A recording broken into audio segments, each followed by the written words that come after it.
Ma'am Lisa, maraming project sa Ma'am Lisa. Mm. Daming project.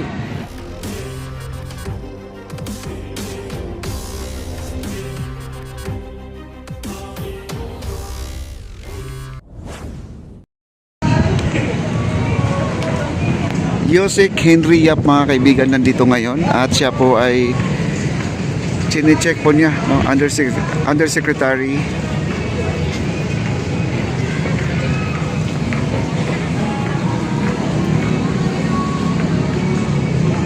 tingnan po natin at pakinggan lang po natin yung mga sinasabi kasi hinahanapan ng magandang solution pa para hindi pa huli ang lahat. Kasi nung ginagawa kasi ito guys, hindi talaga umulan ng malakas na ganun yung kagaya ng Monday.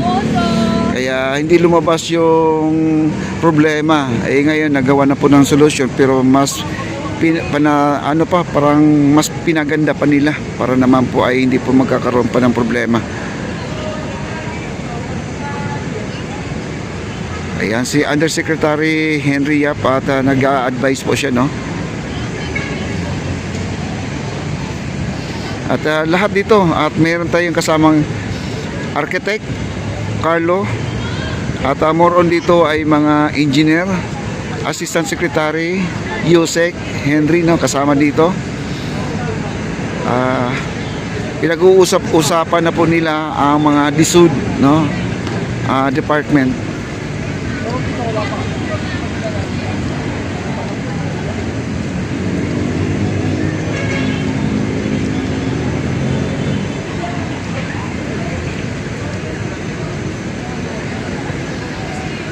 Ayan po, check po nila yung drainage, yung linya para naman ay magiging makikita po nila kung saan po ang output niya, no, mga kaibigan na yan. At magkasama po ang ating secretary at saka assistant secretary.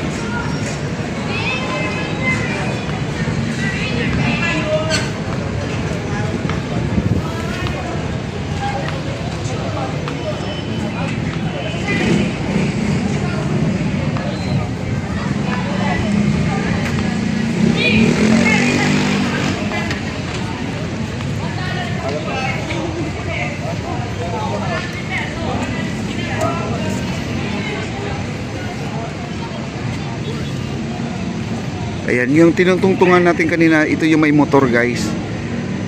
Bali, sisipsipin niya yung tubig, bato dito sa Ilog Pasig.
Ayan, may dala po silang plano at tinitingnan.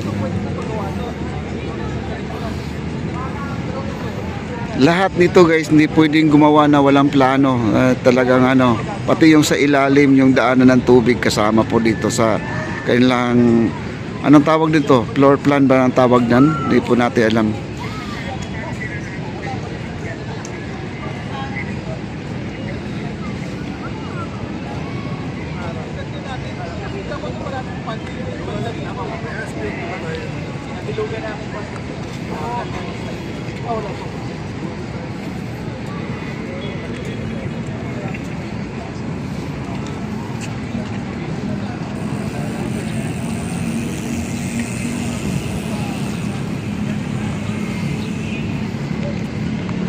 Kumusta? Tuloy na ba yung sa 28? Kasi mag-ano kami ng 27. 27. 27? Oo. 28 Dapat nung Monday. Oo nga. Uy, tika, interview na lang kita. Boy! Uy, guys, tanong ko lang ito kay Fern, mga kaibigan. Ito yung First Lady Imelda Marcos. Yes, ito guys, suki na po natin to guys. Tanong ko lang, anong masasabi mo dito sa ating plaza na ginawa ni First Lady? Talagang ang ating- super proud, super great talaga ang Manila Pasig Esplanades talaga kasi for the third, sana mag-open na siya sa 28. 27. 27? Oo, kasi kami sa 28 mag-iikot kami dito ng mga loyalist ng mga Friends of Imelda Romaldez Marcos. Anong meaning ng firm? Friends of Imelda Friends. Romaldez Marcos po yun. Matagal na samahan po namin since 1989 pa, 80s pa. Okay, mensahe po natin sa ating mahal na Pangulo. Mahal na Pangulo, maraming salamat sa Manila Pasig Esplanades. Talagang binago mo ang pagbabago ng buong Pilipinas, binabago mo at sa pagbabago na ito ay dito namin nalasap at nalangkap namin ang tunay na pagbabago. Dahil sa iyo, Mr. President BBM at saka Ma'am Lisa, maraming salamat. Your project. Maraming salamat. Yes po. Panawagan po natin yung mga nagtatapon ng basura dito. Panawagan po natin. Lahat po nagtatapon ng mga basura, itago po natin yung munting basura sa bulsa natin, sa bag. Ingatan po natin yung kalikasan dahil ang kalikasan na yan ay mahalin po natin. Ay maganda po yan para sa Pilipinas, para ikaganda, ikaunlad ng Pilipinas. Huwag po tayo magtapon kung saan-saan ng mga basura. Ingatan po natin, mahalin po natin ang kalikasan, mga project ni BBM, katulad yung ganyan, mahalin po natin. Huwag po natin sirahin ng kalikasan, yung mga garden na yan, yung mga magtapon basura. Katulad sa dagat. Oo nga naman, sayang naman. Ang ganda-ganda. Sayang ang ganda ng project. May Marcos ang bumalik at umupo at gaganda pa. Yes. Soon, maraming project si BBM na umusbong sa buong Pilipinas at yan ay napakadami yan at hindi ninyo alam yan. Napakadami at yan ay mamimisyo ang pamilya Marcos, Friends of Imelda Marcos at saka si Ma'am Lisa, mga project si Ma'am Lisa. Dami project.